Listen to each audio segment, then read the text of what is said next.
22 जनवरी 2024 को प्रधानमंत्री मोदी जी के कर कमलों से रामलला अपने भव्य मंदिर में विराजमान हैं। दावे उधर भी हैं।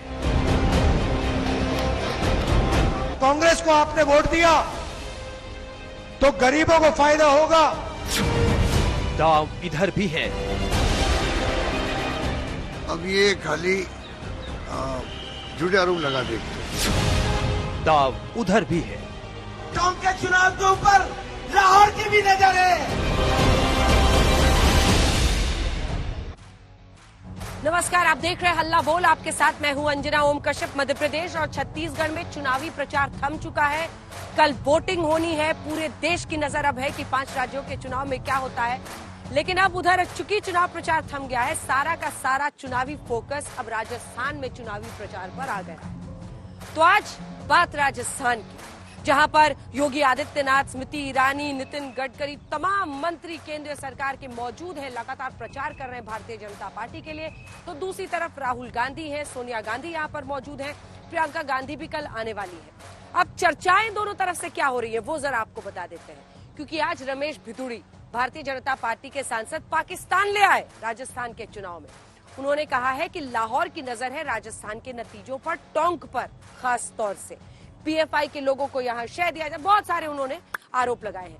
वहीं दूसरी तरफ योगी आदित्यनाथ, मुख्यमंत्री उत्तर प्रदेश, इसी टोंक में जहां से आप हल्ला बोल देख रहे हैं, यहाँ पर वो आए और योगी आदित्यनाथ ने कहा कि राम मंदिर तैयार है, मैं न्योता लेकर आया। तो जैसे जैसे वोटिंग का दिन करीब आ रहा है, बीजेपी हिंदुत्व के पिच पर चुनावी मैदान को राजस्थान में ले जा रही है। अब बात करते हैं संकल्प वर्सेस गारंटी। जी हाँ, बीजेपी संकल्प पत्र लेकर आ जाए। तो आइए आपको बता देते हैं संकल्प पत्र में क्या क्या कहा है भारतीय जनता पार्टी ने। जेपी नड्डा, जो तमाम वसुंधरा राजे हो, गजेंद्र सिंह शेखावत, तमाम वरिष्ठ नेता भारतीय जनता पार्टी के मंच पर मौजूद थे। संकल्प पत्र की जो बड़ी बातें हैं बीजेपी की तरफ से, उनमें शामिल है 2.5 लाख नौकरियां। 2.5 लाख नौकरियां देने का वादा है राजस्थान में अगर बीजेपी सत्ता में आती है। इसी के साथ वो कह रहे हैं केजी से लेकर पीजी तक फ्री शिक्षा देंगे। स्कूटी योजना भी लेकर आ रहे हैं। तो दूसरी तरफ कांग्रेस पार्टी अपने 7 गारंटीज की बात लगातार कर रही है। एक गोबर धन योजना, इसी के साथ कॉलेज में एंट्री के बाद फ्री लैपटॉप का वादा है। तो दोनों ही तरफ से वादे किए जा रहे हैं। एक तरफ संकल्प है तो दूसरी तरफ गारंटी है। ये संकल्प पर हमला करते हैं, वो गारंटी पर हमला करते हैं। तमाम खास मेहमान हमारे साथ चर्चा में जुड़ेंगे, लेकिन इससे पहले की चुनावी शुरुआत पर, चुनावी प्रचार पर हम बहस करें, ये रिपोर्ट।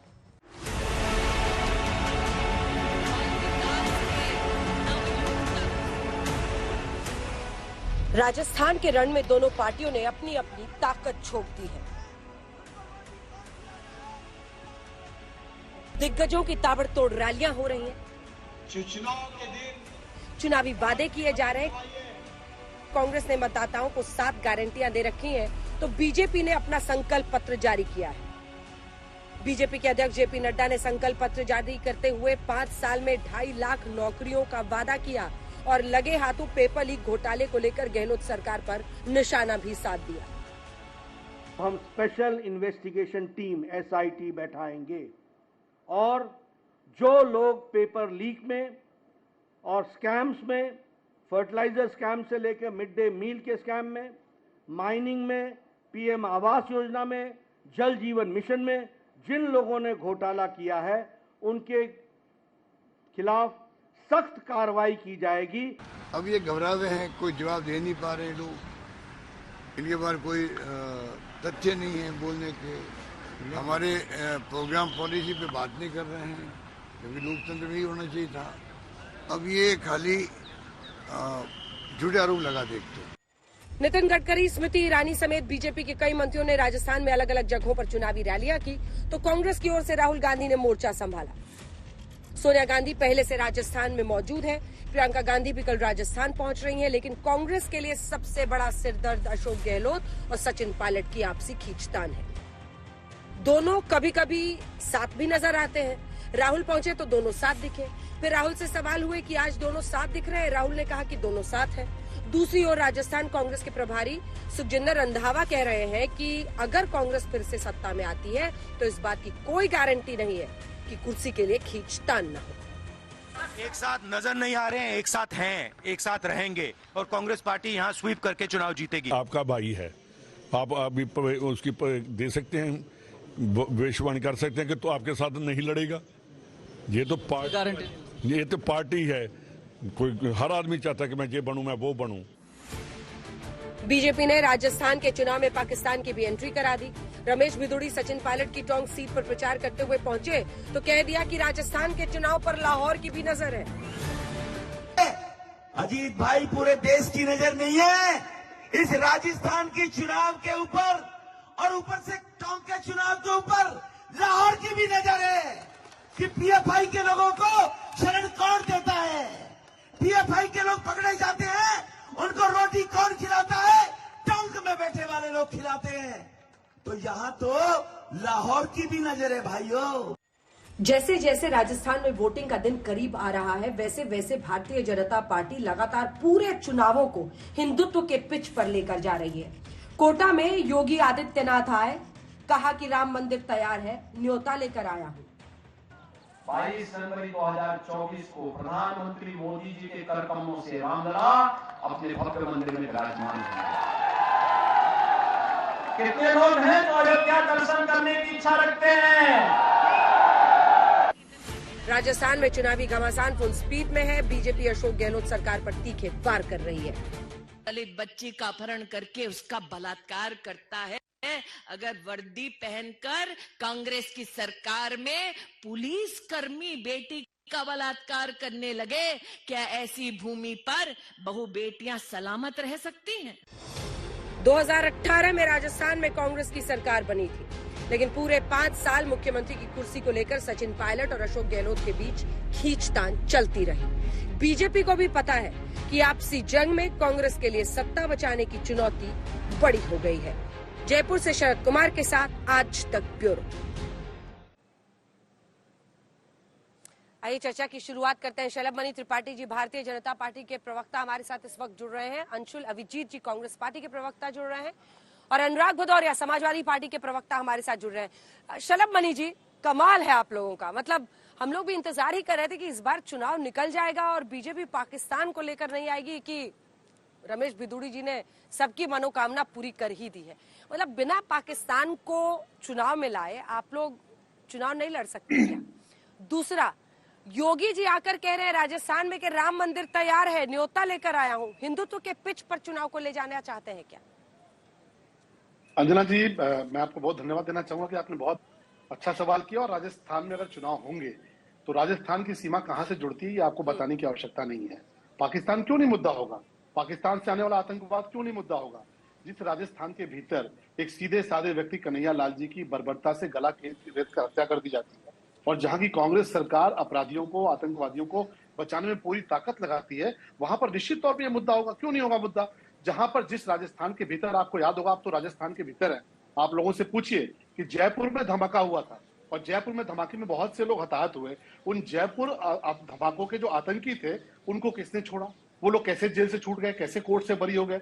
आखिर राजस्थान की गहलोत जी की सरकार ने क्यों नहीं उनको सजा दिलाने का प्रयास किया? और जब भारतीय जनता पार्टी ने पूरा मुद्दा बनाया कि नहीं इसमें क्यों सरकार पीछे हट रही है, तब जाकर सरकार ने थोड़ी बहुत हरकत करनी शुरू की। तो निश्चित तौर पर मुद्दा होगा। और आप राम मंदिर के मुद्दे को सिर्फ राम मंदिर को हिंदुत्व से जोड़ के मत देखिए। बार बार हमने सबने कहा है कि राम मंदिर केवल हिंदुत्व का मुद्दा नहीं है, राष्ट्र मंदिर है। किस प्रकार से राम मंदिर का निर्माण वहां पर हो रहा है, बहुत बड़ी संख्या में, बहुत बड़ी तादाद में बहुत सारे लोग, एक बहुत पीढ़ियां बीत गई जिन्होंने राम मंदिर का सपना देखा था। कितने लोग शहीद हुए, कितने लोगों ने अपनी कुर्बानी दी। आज पूरे देश में, पूरी दुनिया की नजरें हैं कि राम मंदिर बनना चाहिए। और हम जब राम मंदिर की बात करते थे तो हमारे साथी कहते थे कि राम लला हम आएंगे, मंदिर वहीं बनाएंगे, तारीख नहीं बताएंगे। अब तो तारीख बता दी, 22 जनवरी की तारीख बता दी है। आप भी आइएगा, आपका भी स्वागत है। तो क्योंकि तारीख नहीं बताएंगे बार बार कहते थे, इसलिए हमने न्योता देना शुरू किया है। आपको भी दिया, अनुराग भदौरिया जी को भी दिया, हमारे अवस्थी जी को भी दिया और राजस्थान की महान जनता को भी दिया।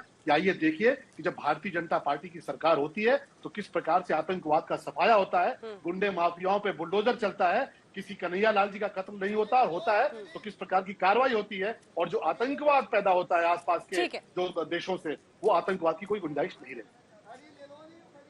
अंशुल अभिजीत जी, पाकिस्तान से लगा हुआ है। हालांकि वो बिहार भूल गए, वहां पर भी, बिहार में भी ये लोग पाकिस्तान में पटाखे न फूटे ये कहा था, और बिहार की कोई सीमा कम से कम अभी तक की मिली भौगोलिक जानकारी के अनुसार पाकिस्तान से नहीं लगती है। बहरहाल हिंदुत्व के मुद्दे पर अगर वो घेरते भी हैं तो ऐसी कई घटनाएं हैं जो आपकी गहलोत सरकार को कटघरे में खड़ा करती हैं।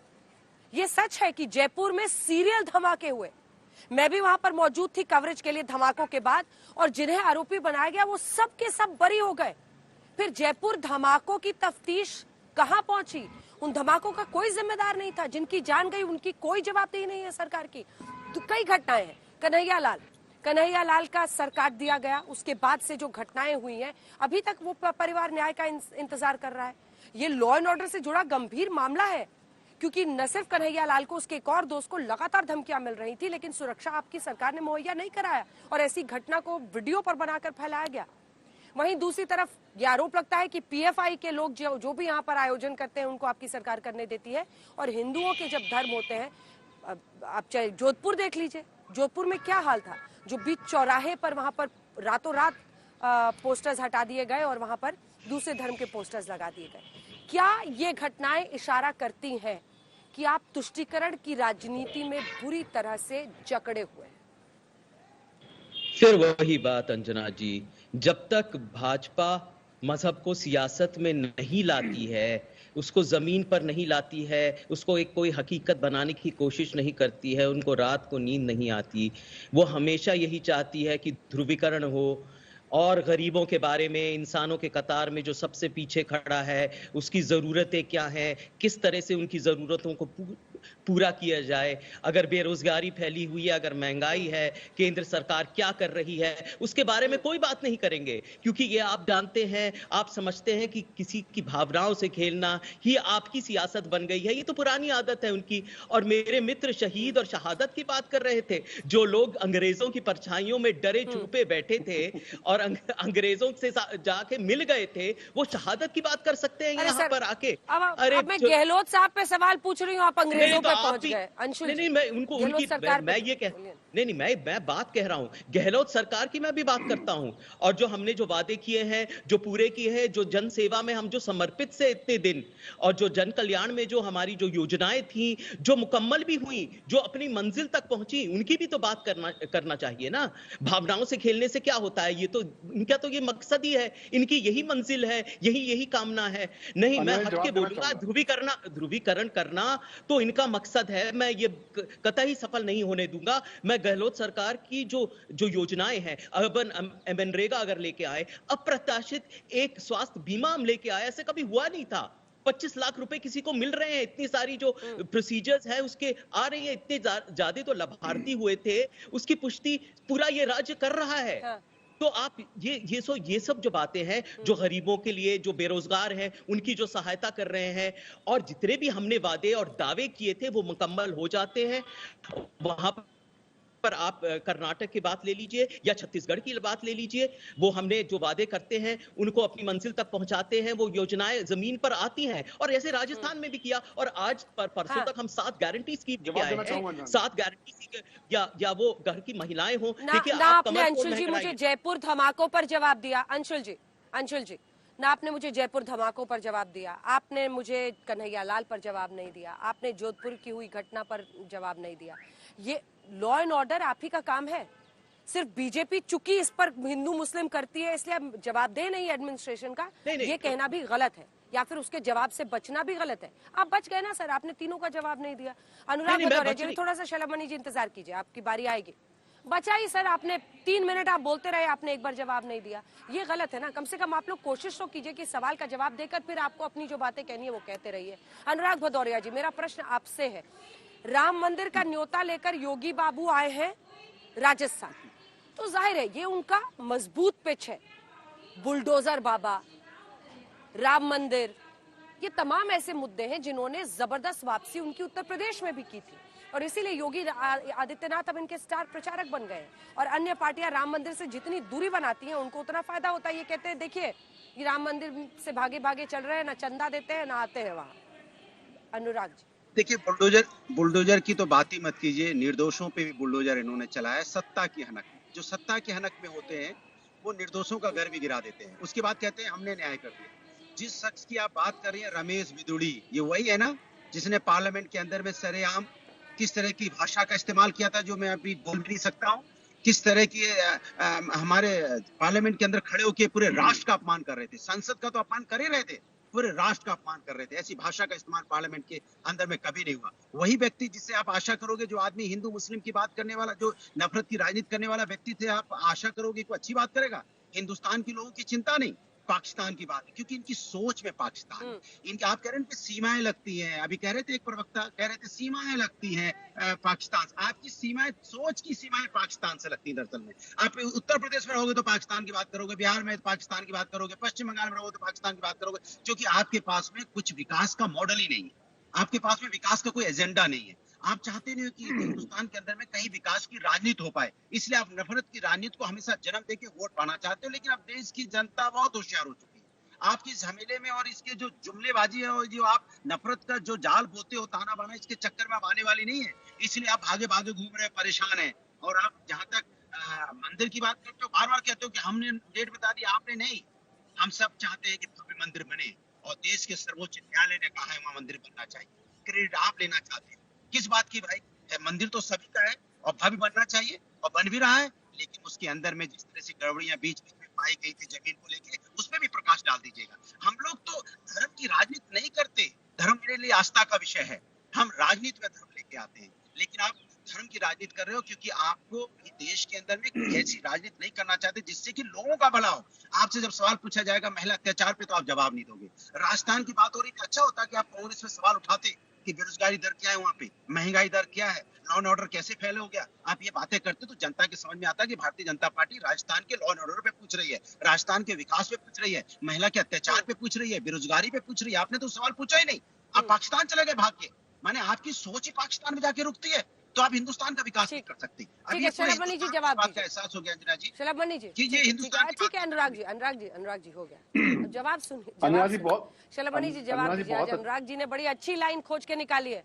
अरे सुनिए ना, अच्छी लाइन उन्होंने कही है। वो कह रहे हैं कि आपकी सोच की सीमा पाकिस्तान से लगती है। वो कह रहे हैं आप लोग मतलब अपने चुनावी एजेंडे के लिए आप लोग डिपेंडेंट हैं या तो मुस्लिम्स को। योगी जी ने ये भी कहा है कि मनमोहन सिंह कहा करते थे कि अल्पसंख्यकों का अधिकार है देश के संसाधनों पर, और मोदी जी कहते हैं कि ओबीसी, दलित, जो शोषित वंचित है उनका अधिकार है।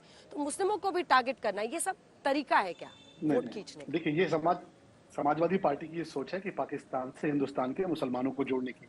हम जब पाकिस्तान के खिलाफ बोलते हैं, हम जब आतंकवादियों के खिलाफ बोलते हैं, हम जब अपराधियों गुंडों पर बुलडोजर चलाने की बात करते हैं, तो ये कांग्रेस और सपा दोनों के पेट में दर्द होता है। लेकिन मैं तो अंजना जी कह रहा हूँ कि बहुत शुभ घड़ी है, बहुत शुभ घड़ी है कि जो समाजवादी पार्टी कार सेवकों पर गोली चलाती थी, मंदिर की मांग करने वाले, मंदिर बनाने वाले साधु संतों पर गोली चलाती थी, आज वो कह रहे चलो साहब मंदिर बन रहा, बहुत अच्छी बात हो रही है। मोदी जी का इससे बड़ा प्रभाव कुछ नहीं हो सकता।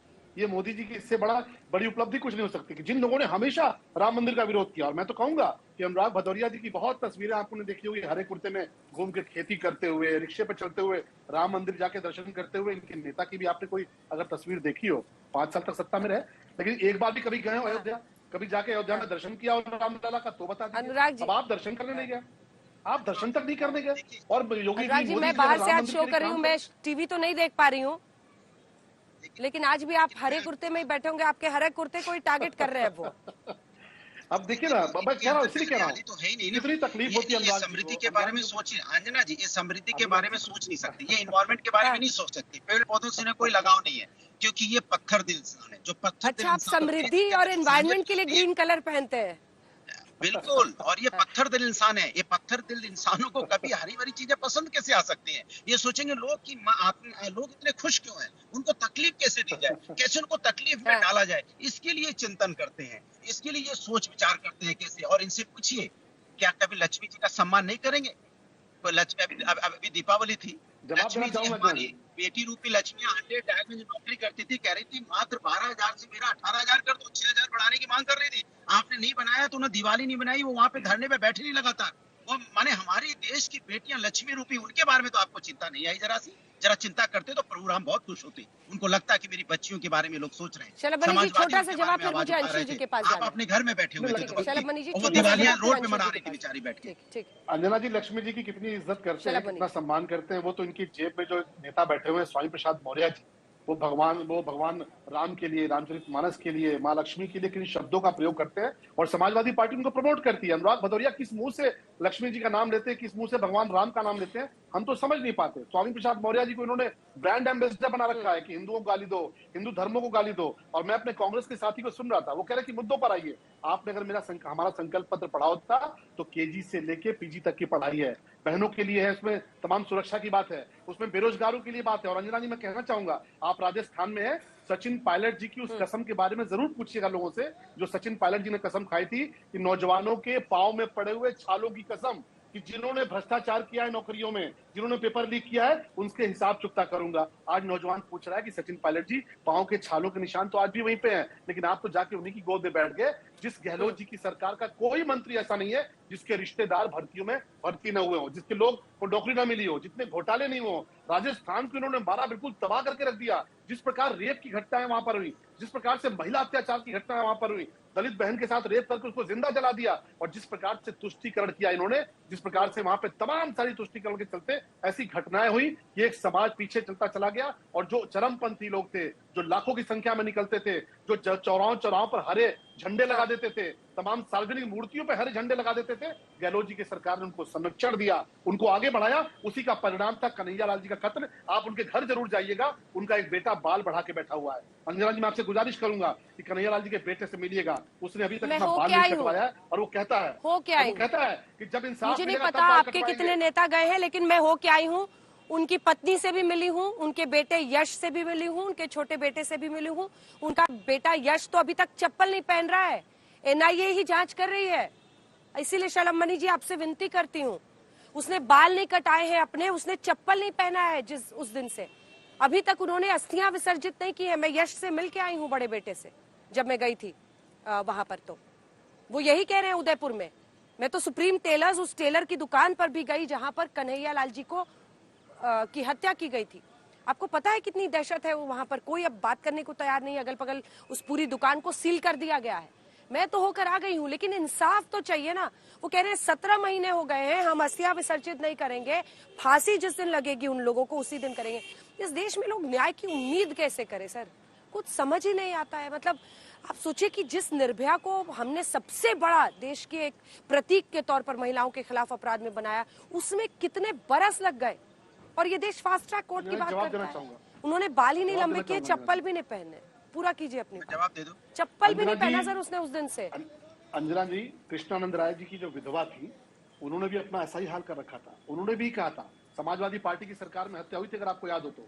और अलका राय जी से मिलिएगा, उनसे पूछिएगा कि उनकी सुरक्षा हटा ली गई, किस प्रकार से मुख्तार अंसारी के खिलाफ एक से एक मुकदमे वापस कर दिए गए, लेकिन इंसाफ मिला ना। भारतीय जनता पार्टी की सरकार में, मोदी जी के नेतृत्व में, योगी जी की सरकार में ऐसा इंसाफ हुआ कि अब मुख्तार अंसारी, जो कि दहशत फैलाता घूमता था, व्हील चेयर पे आके बैठ गया। आप राजस्थान में भी देखिए, और इसलिए हम कह रहे हैं कि भारतीय जनता पार्टी की सरकार, आप 2 मिनट चुप रहिए। आपने आतंकवादियों के मुकदमे वापस लिए और गहलोत जी ने आतंकवादियों को छोड़ा। दोनों की रिश्तेदारी को देखिए, बीच में मत टोकिए, अंशुल जी आ रही। देखिए मैं भी तीसरी जगह आवाज नीचे कर दीजिए सबकी। शलभ बनी जी पूरी कीजिए अपनी बात, पूरी कीजिए। मैं आ रही हूँ, तुरंत आ रही हूँ। अनुराग जी प्लीज, अंशुल जी। समाजवादी पार्टी, नहीं मैंने कहाँ बोला, मैं तो समाजवादी पार्टी की सरकार, जी समाजवादी पार्टी की सरकार आतंकवादियों के मुकदमे वापस लेती है। अंजना जी आपको याद है ना, और खूंखार आतंकवादी जिन्होंने सीरियल धमाके किए, और कांग्रेस की गहलोत सरकार राजस्थान के भीतर आतंकवादियों को रिहा करती है। यही रिश्ता है, लेकिन हम कहते हैं कि हम इस रिश्ते को छोड़ेंगे नहीं।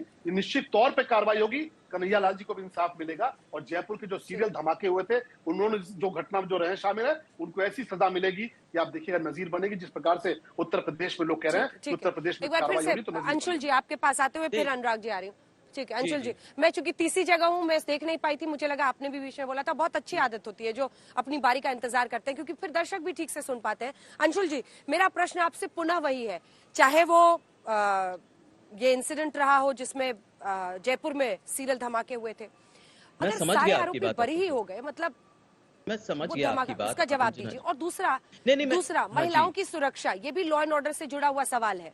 और मैं मौजूद हूं अभी कोटा में, शांतिलाल धारीवाल के ही इलाके में मौजूद हूं।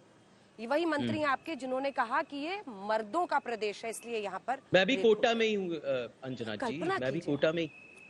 नहीं ऐसी देखिए, एक तो सबसे बात ये जो गलतफहमियां फैली है ना कि यहाँ पर देखिए, हम कांग्रेस पार्टी सब मजहबों का एहतराम करती है और जिन्होंने अन्याय किया है, जो आतंकवादी हैं, उनको कड़ी से कड़ी सजा मिलनी चाहिए। ये सरकार सुदृढ़ है, मजबूत है, वो हुक्मरानी जानती है। और ये बेबुनियाद जो आरोप बार बार लगा जा रहे हैं, सियासत में लेके आ रहे हैं, क्योंकि उनके पास कोई मुद्दा नहीं। मेरे भाजपा के माननीय जो तर्जुमान है वो आखिर में बोला तो कि मुद्दे की बात क्यों नहीं करते।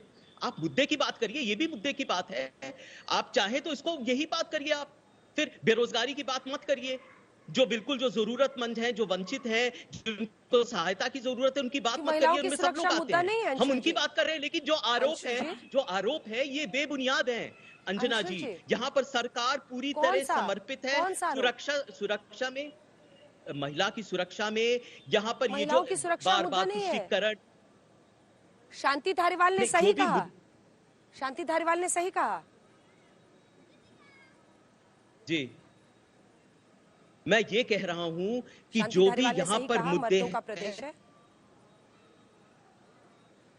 मैं ये कह रहा हूं कि जो भी यहाँ पर अहम मुद्दे हैं, जो आम जीवन में, जो आम लोगों को वो मुतासिर करते हैं, उसके लिए ये सरकार समर्पित है जनसेवा में। और हुक्मरानी अच्छी तरह जानती है, न वो किसी की तरह है, न ये विकृत सा शब्द लेके आते हैं ना, तुष्टीकरण बार बार, मतलब एक तरह से जो प्रजातांत्रिक हमारे नियम है उसको विकृत करके ये शब्द लेके आ रहे हैं। ये बिल्कुल बेबुनियाद है। मैं ये कहना चाहूंगा यहाँ पर, ये सरकार हो या कांग्रेस की कहीं भी सरकार हो, उसकी विचारधारा वही है, वो सब धर्मों का, सब लोगों का वो एहतराम करती है और मदद करती है जो गरीब से गरीब लोग हैं। ये कांग्रेस की विचारधारा रही अभी से नहीं, 135 साल की पार्टी है, अभी कोई ये सफाई देने की जरूरत नहीं है। यहाँ पर हमारा ये पूरा जो हमारा इतिहास है, हमारी जो पृष्ठभूमि है। अंशुल जी, आज आप मेरे, वैसे आप अच्छे वक्ता हैं, आप यूजुअली सवाल से भागते नहीं है, लेकिन आप कांग्रेस की लाइन ऑफ थिंकिंग और आइडियोलॉजी कह रहे हैं। ये धारीवाल लाइन ऑफ आइडियोलॉजी पर आप कुछ बोल ही नहीं रहे कि मर्दों का प्रदेश है। नहीं देखिए, लोग यहाँ पर कहते हैं, मैं सरकार की बात करने आया हूं ना। यहाँ पर जो गहलोत सरकार ने जो काम किया, जो दावे कर रहे हैं, यहाँ पर जो हमने वादे किए वो कैसे मुकम्मल होंगे, वो ये सब मुद्दे होते हैं ना भाई। सरकार होती क्या है भाई? वो आवाम से चुनी जाती है। आवाम क्या होती है? वो आवाम ये तय करती है कि हुकूमत कौन करेगा। तो आवाम पे छोड़िए ना, ये आवाम से पूछिए क्या है उनके मुद्दे। अब भावनाओं से खेलना, यहां से उधर करना, भाई ये के मुद्दे आए हैं, ये जिस बात को उछाल रहे हैं और जिस बातों से खेलने की कोशिश कर रहे हैं बार-बार, जो उनकी, हाँ ये यही है।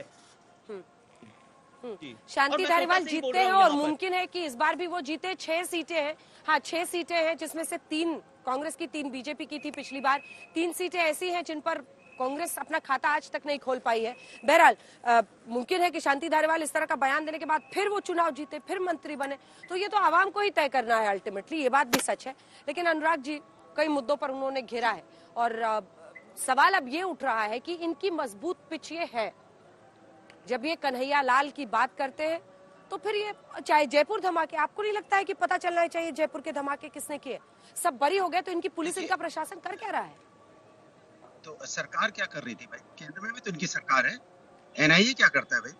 बॉर्डर फोर्स क्या करती है? किस लिए है बॉर्डर फोर्स? क्या उसकी जिम्मेदारी इनकी नहीं होती? ये सब जिम्मेदारी से भागना चाहेंगे।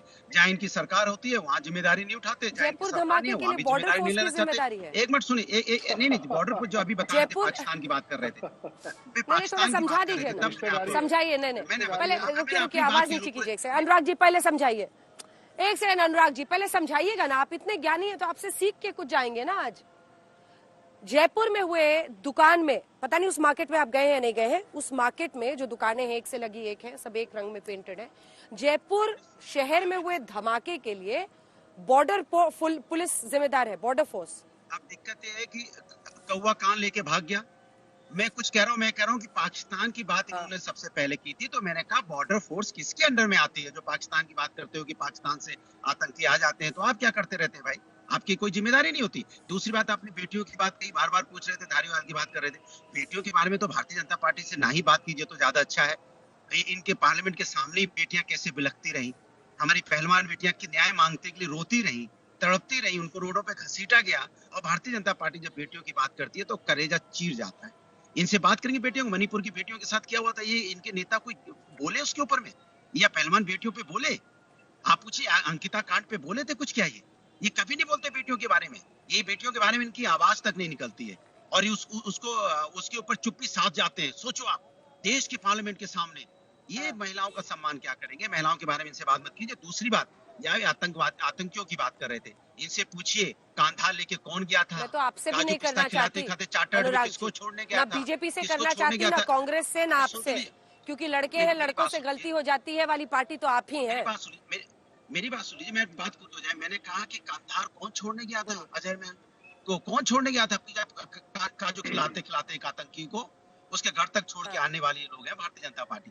ये आतंकवादियों की बात करेंगे? पूछिए इनकी सरकार में, भारतीय जनता पार्टी सरकार में कितने मुकदमे वापस हुए हैं, कितने नेताओं पे मुकदमे वापस हुए हैं, लिस्ट पूछ लीजिए इनसे, अभी बता देंगे। अपनी ही सरकार बनाई है और अपने लोगों पे मुकदमे लगातार वापस करते चले गए। और ये मार्केटिंग इवेंट वाले करने वाले लोग हैं, ये वो लोग हैं जवाब देना चाहूंगा। सिर्फ ये माहौल बनाना चाहते हैं इस देश के अंदर कि देश के असली मुद्दों पे चर्चा ना हो जाए, देश में बिलखती हुई माँ की बात ना हो जाए कि उसका बेटा बेरोजगार क्यों, उस पे बात ना हो जाए, इसलिए मुद्दों को भटकाते। ये चर्चा ना हो जाए कि महंगाई से लोगों के घर में चूल्हा नहीं जलते, उस पे बात ना हो जाए, इसलिए हमारे आपके मुद्दे भटकाते हैं। ये चर्चा ना हो जाए कि महिलाओं पे अत्याचार बढ़ा है, उनके आंसू कैसे पहुंचने की बजाय ये मुद्दों को डाइवर्ट कर देते हैं। किसान तड़प रहा है, परेशान होता है, उसमें बात ना हो जाए, इसलिए पाकिस्तान ले आए। महंगाई और बेरोजगारी पर चर्चा ना हो, इसीलिए आप राम मंदिर, मुस्लिमों का तुष्टीकरण करते हैं, ये तमाम बातें लेकर आते हैं। अब जवाब दीजिए। देखिए, अनुराग भदौरिया जी ने, मुझे लगता है कि संकल्प पत्र नहीं पढ़ा भारतीय जनता पार्टी का। पढ़ लेते तो मुझे लगता है कि मुद्दों पर आते हैं। और मुद्दा क्यों नहीं है? क्या कन्हैयालाल जी का कत्ल मुद्दा नहीं है? समाजवादी पार्टी के लिए नहीं हो सकता, कांग्रेस पार्टी के लिए नहीं हो सकता, क्योंकि जो काम राजस्थान की गहलोत सरकार ने अभी किया है वही काम 2012 से लेकर 17 के बीच में समाजवादी पार्टी की सरकार ने किया, और पहले भी किया। कन्हैयालाल, कई सारे कन्हैयालाल मरते रहे, ये लगातार उन केसेस को दबाते चले गए, किसी को न्याय नहीं मिला। तमाम जयपुर जैसे धमाके यहाँ पे भी हुए, सीरियल धमाके हुए। मैं तो कह रहा हूँ, एक नाम सुनिए अंजना जी, जफर याब जिलानी साहब अब स्वर्गीय हो गए। जफर याब जिलानी साहब को समाजवादी पार्टी की सरकार सिर्फ इस बात की तनख्वाह देती थी कि बाबरी एक्शन कमेटी का मुकदमा लड़ते रहिए। पूछिए, अनुराग भदौरिया सामने बैठे हैं कि उनको बाकायदे दर्जा प्राप्त था, उनको लाल बत्ती दे रखे थे, उनको सरकारी वकील में सबसे बड़ा ओहदा दे रखे थे, किस बात का? कि बाबरी का मुकदमा लड़ो, बाबरी एक्शन कमेटी की तरफ से, राम मंदिर के खिलाफ, भगवान राम के खिलाफ। आज जब भगवान राम के मंदिर की बात होती है तो तत्काल जवाब ले लें उनसे, कूद के चले आते। अनुराग जी, बिल्कुल पूछिए, पूछिए जफर याब जिलानी। देखिए, मैंने इसका इनसे जवाब सवाल पूछा। हाँ, मैंने इनसे सवाल पूछा कि प्रभु राम के बच्चे परेशान हैं बेरोजगारी महंगाई से, तो ये जवाब नहीं दिया। प्रभु राम के बच्चे जफर जिलानी पे कोई जवाब नहीं है क्या आपके पास? सुनिए ना सर, तो मैं बोलता रहा हूँ आपसे, जफर जिलानी पे बच्चों की बात, वो सवाल है। अरे आप ये, अरे मैं जफर जिलानी पे भी तो जवाब दीजिए ना। राम के बच्चों की, सुन तो लीजिए, प्रभु राम के बच्चों की बात नहीं करेंगे, ये लक्ष्मी रूपी हमारी बेटियों की बात नहीं करेंगे, मतलब जो अपने आपने उनको अधिकार सरकारी गाड़ी दे रखी थी, घर में वेतन दे रहे थे कि वो लड़ते रहे राम मंदिर बनने के खिलाफ। अरे मैं तो कह रहा हूँ, ये प्रभु राम के बच्चों की बात नहीं करेंगे, हमारी बेटी रूपी लक्ष्मियों की बात नहीं करेंगे, क्योंकि इनको वो मुद्दा सूट नहीं करता है। क्योंकि किसी को रोजगार मिल जाए, वो मुद्दा इनको सूट नहीं करता है। घर की कोई लक्ष्मी अपने पैरों पे खड़ी हो जाए, ये मुद्दा इनको सूट नहीं करता है। महंगाई के मुद्दे पे तो आप घिरते ही है ना शलभ मणि जी। हो गया, मुझे, मैं समझ गई, हो गया। सर, आप ना बड़ा रिपीट करने लगते हैं, आप रिपीट मत कीजिए, कुछ कम से कम जवाब तो दीजिए। जफर याब जिलानी पे अब हम लोग समझ गए कि आप लोगों ने लाल बत्ती और पैसे उनको दिए थे, क्योंकि ये आरोप वो लगा रहे हैं, इस पर आप जवाब नहीं दे रहे हैं। अब शलभ मणि जी आइए, महंगाई का मुद्दा आता है तो टमाटर प्याज की कीमतें, सिलेंडर की कीमतें, ये ऐसे मुद्दे हैं जिस पर आप घिर जाते हैं चारों तरफ से। आपके पास कोई तरीका नहीं होता है बचाव करने का, इसीलिए आपकी पूरी कोशिश होती है मंदिर पर बात करो, कन्हैया लाल पर बात करो, कीमतों पर बात मत करो। अंजना जी, मत करो संकल्प पत्र में क्या जी? अंजना जी, संकल्प पत्र में 2.5 लाख नौकरियों की बात की है, संकल्प पत्र में गैस सिलेंडर सस्ता देने की बात की है, संकल्प पत्र में बहनों को स्कूटी देने की बात की है। और रही बात, अभी आप देखिए ना, दीपावली में बहुत सारी स्टोरी आपने भी देखी होगी, हमने भी देखी। मैं देवरिया को रिप्रेजेंट करता हूँ, 200 करोड़ का कारोबार देवरिया में हुआ। ये जो आर्थिक उन्नति है, आप जरा आसपास के देशों को देखिए, मैं यही कह रहा हूँ, आसपास के देशों को देखिए। अभी मैं फिर कहूंगा तो आप कहेंगे पाकिस्तान में आटे की कीमत क्या है? पाकिस्तान में गेहूं की कीमत क्या है, इधर आप श्रीलंका की हालत देख लीजिए, आप अमेरिका की हालत देख लीजिए, आप दुनिया के बीच में टोकियो मत। देखिए ऐसे बात नहीं हो पाई, आप भी बाहर से बैठे हैं, हम भी बाहर से बैठे हैं, सच सुन नहीं पाते तो आप चिल्लाने लगते हैं। सच नहीं, अंजना जी इनको रोकिए, आप जब सच सुन नहीं पाते तो हरा कुर्ता ओढ़ के चिल्लाना शुरू करते, चिल्लाइए मत, वरना मैं भी आपको बोलने नहीं दूंगा।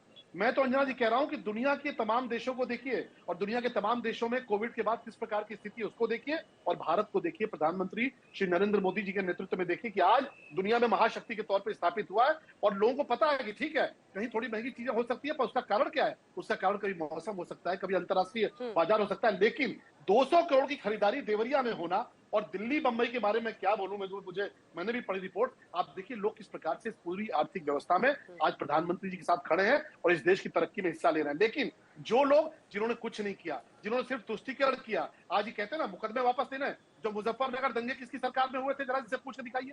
और मुजफ्फरनगर दंगों में चुन चुनकर जाट समाज के लोगों को मुकदमों में फंसाया गया और एक वर्ग विशेष के मुकदमे वापस लिए गए। क्यों किए गए? तो इस प्रकार की जो तुष्टीकरण की राजनीति करते हैं उनको गहलोत जी की सरकार समझ में आएगी, और जिनको कन्हैया लाल जी की हत्या का दर्द है, जिनको जयपुर धमाकों का दर्द है, जिनको जयपुर धमाकों में आतंकवादियों के रिहा होने, बरी होने का दर्द है, वो भारतीय जनता पार्टी के साथ डटकर खड़े हैं। और इसीलिए ये आतंकवादियों के जो पैरोकार हैं वो रिश्तेदारी करके भाजपा का रथ रोकना चाहते हैं, लेकिन राजस्थान की महान जनता जवाब देगी, और ऐसा जवाब देगी कि आप देखिएगा रिकॉर्ड बनेगी। ठीक है अंशुल जी, सिर्फ 10 सेकंड, अंशुल जी 10 सेकंड लगातार इस मुद्दे पर अच्छा 10 सेकंड, सिर्फ 10 सेकंड।